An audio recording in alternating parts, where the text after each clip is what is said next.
Très bien, bonjour à toi, je m'appelle Serge Bindi et je suis entrepreneur. Donc, si tu viens de me rejoindre dans cette chaîne, je t'invite directement à t'abonner parce que ici, je vais te parler, je vais t'expliquer comment tu peux transformer tes compétences en argent directement. C'est-à-dire comment les identifier, comment les formaliser, les transformer en offres de produits et de services et comment trouver des clients en ligne qui sont prêts à les acheter. Donc, si ce thème t'intéresse, enregistre-toi et puis va voir les épisodes précédents.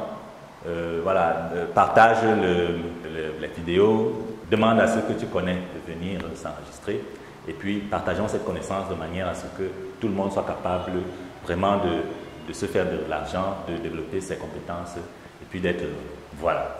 Donc aujourd'hui, je vais travailler avec toi sur un aspect extrêmement important qui consiste à attirer vers toi des prospects qualifiés. Voilà. Donc au dernier épisode, je t'ai expliqué mon modèle d'attraction gravitationnelle qui te permet de déformer le marché dans lequel tu es, de manière à ce que tu puisses attirer vers toi les clients, les prospects qui sont intéressés par ce que tu as à offrir. Donc aujourd'hui, je vais d'abord revenir sur Facebook, qui est, disons ça comme ça, la niche marketing la plus évidente pour n'importe quel entrepreneur qui entre dans le business. Il ne sera pas toujours le cas, mais si tu fais dans le business, si tu veux transformer tes compétences en argent, Facebook est généralement le gars qu'on regarde le premier. C'est-à-dire comment est-ce qu'on trouve d'abord les prospects sur Facebook. Et pour la plupart des gens qui ont des compétences, il est beaucoup plus intéressant si tu ne t'adresses pas aux entreprises, de regarder directement sur Facebook. Alors, au dernier épisode, nous avons pris l'exemple de quelqu'un qui a des compétences en informatique et qui veut les structurer dans un cabinet. Donc, nous allons continuer avec cet exemple pour te montrer comment tu fais exactement pour avoir des clients à partir de Facebook. Donc, nous n'allons nous appuyer que sur le système gratuit. Parce que je t'ai expliqué que dans chaque niche marketing, tu as un mécanisme gratuit et tu as un mécanisme payant. Le mécanisme payant nécessite un autre type de compétences. Nous allons prendre des épisodes entiers pour t'expliquer ça point par point. Alors, Facebook en fait, ce qu'il faut savoir sur Facebook, c'est que c'est un réseau social. C'est-à-dire que c'est un endroit qui a été conçu pour que les gens fassent du social. C'est-à-dire parlent, discutent de leurs choses, des choses qui sont intéressantes. C'est-à-dire de créer des amis. C'est un peu comme dans une fête. Facebook n'est pas vraiment un endroit où on vend. Ça, c'est la première chose que je dois te dire. Facebook n'est pas vraiment un endroit où on vend. Parce que si tu regardes même ce qu'ils ont fait là, Facebook Market, quelque chose comme ça, je ne sais pas trop. C'est la partie la moins productive de leur entreprise. Parce que ça embrouille le cerveau de l'utilisateur. On sait qu'on vient sur Facebook pour s'amuser, pour discuter avec nos amis, pour socialiser. Pour socialiser, je ne sais pas si le mot existe en français. Donc, c'est un réseau social. C'est pour ça qu'il est fondamental de comprendre ça. Parce que si tu ne comprends pas ça, tu vas faire toutes les erreurs que tout le monde fait. Tu vas te mettre à faire des publications dans lesquelles tu vends directement des produits et des services. Ça, c'est très mauvais.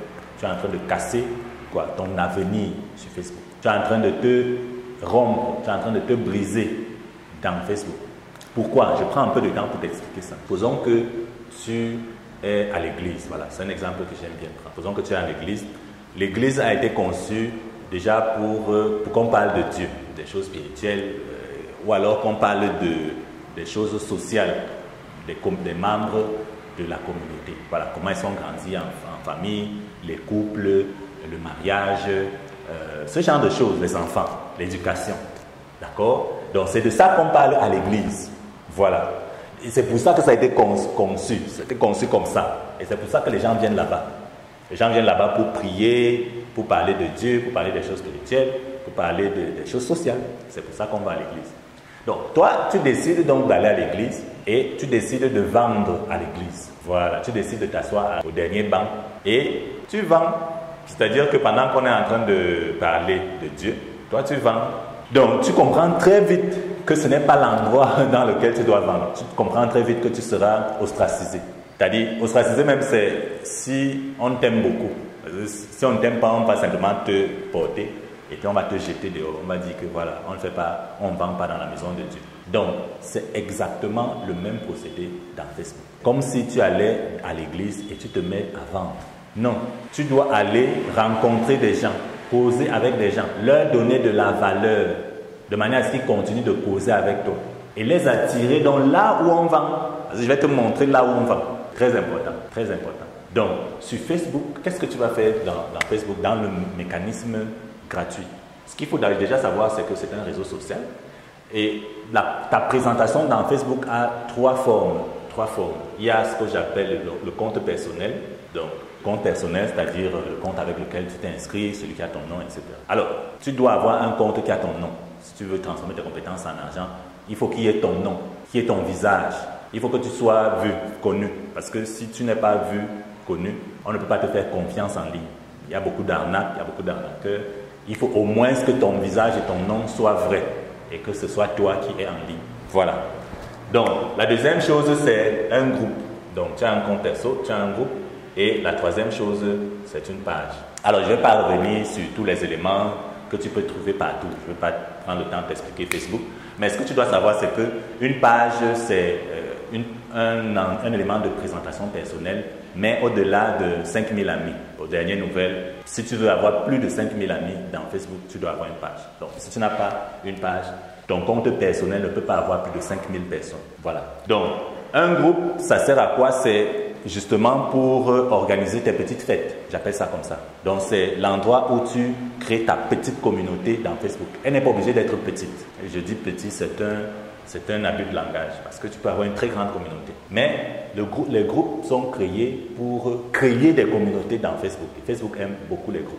Alors, le dernier élément, c'est le compte personnel. Techniquement, je ne te demande pas vraiment de faire du business dans ton compte personnel. C'est-à-dire, quand je parle de business, je parle de publication, je parle de visuel. Parce qu'en fait, il y aura beaucoup de tout là-bas. On va t'identifier, on va mettre des photos de machin truc, on va mettre des vidéos qui n'ont pas de sens, qui ne sont pas reliées à ton business. Donc, ce qu'il faut faire, c'est qu'il faut t'appuyer sur les groupes et les pages. D'accord?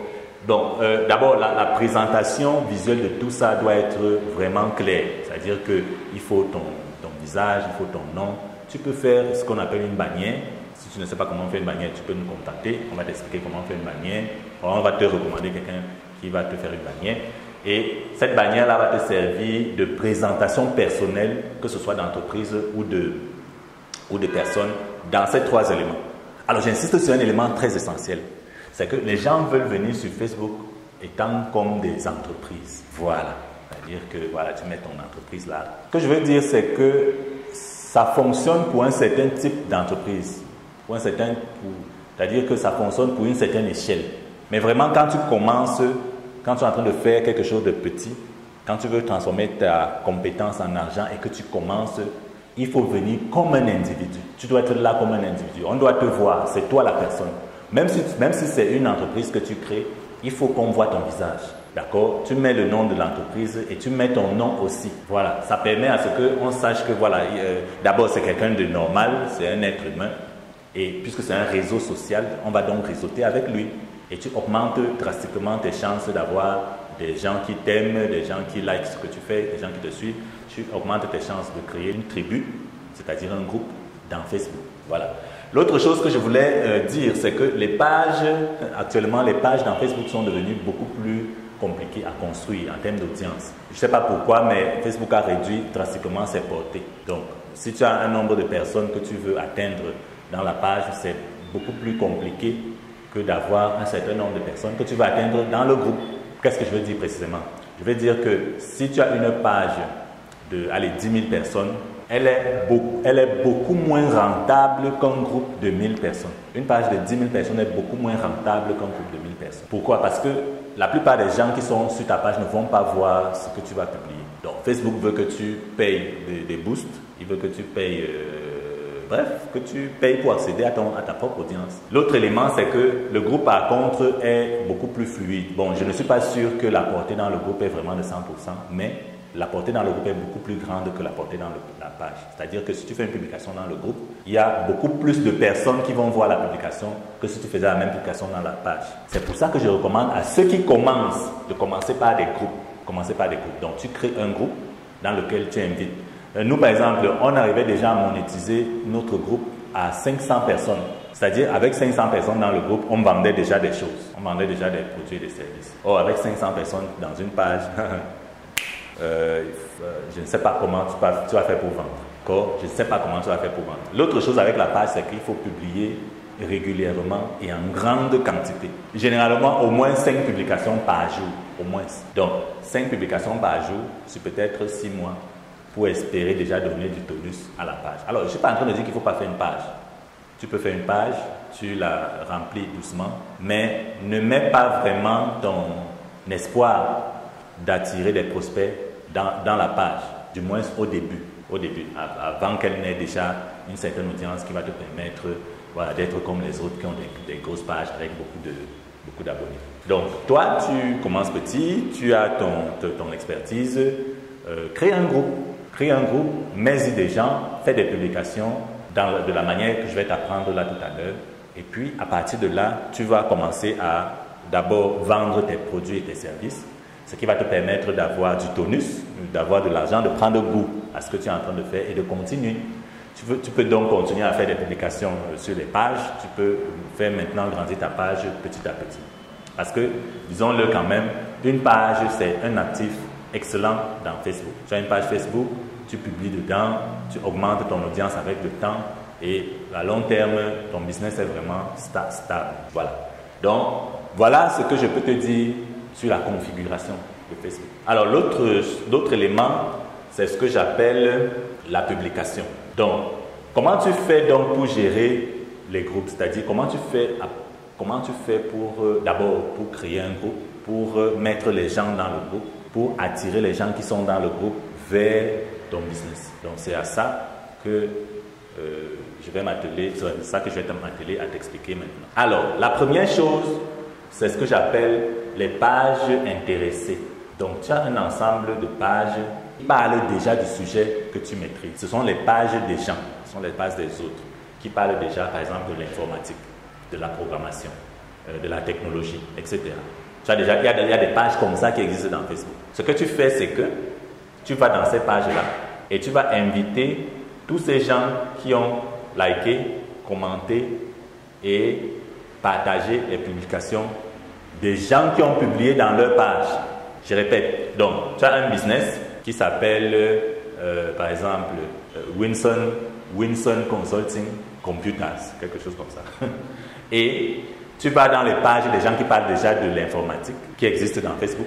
Tu invites à être amis tous ceux qui ont liké, commenté et partagé leurs publications à eux. Quel est l'intérêt de ça? L'intérêt de ça, c'est que tu vas remplir dans ton groupe des gens qui sont directement intéressés par ce que tu as offert comme prestation de service. Donc, c'est extrêmement stratégique. Ça te permet de remplir ton groupe de gens qui sont déjà intéressés par ce que tu as offert comme prestation de service. Donc, tu vas donc les inviter. Ils vont donc remplir ton groupe. Voilà. Ils vont remplir ton groupe. Donc, jour après jour, tu vas les inviter et tu vas les inviter dans le groupe. Tu les invites à être amis, ensuite tu les invites à rentrer dans le groupe. Jour après jour, ton groupe va se remplir. Donc, ce que tu fais dans tous les jours, c'est que tu crées une publication.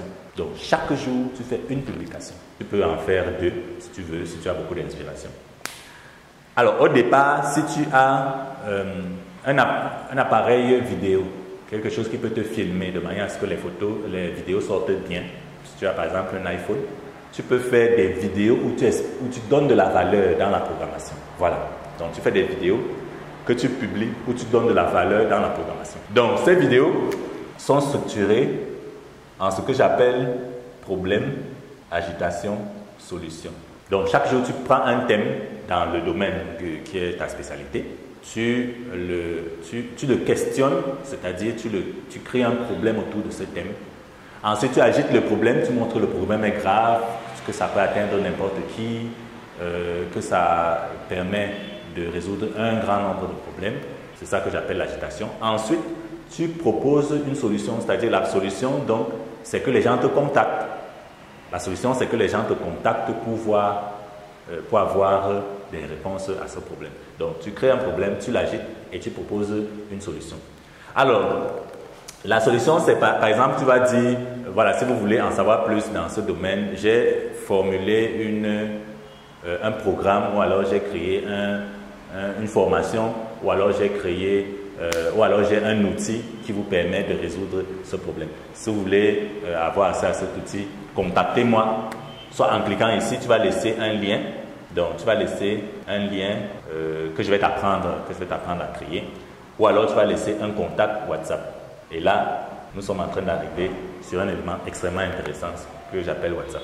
Donc, tu vas faire une publication. Toutes les publications que tu fais sont structurées ainsi. Problème, agitation, solution, plus le lien ou le contact WhatsApp, ou les deux. Donc, que la publication soit écrite, que la publication soit vidéo, que ce soit une capsule. Tu vas la structurer ainsi et tu vas la mettre dans le groupe tous les jours. Voilà.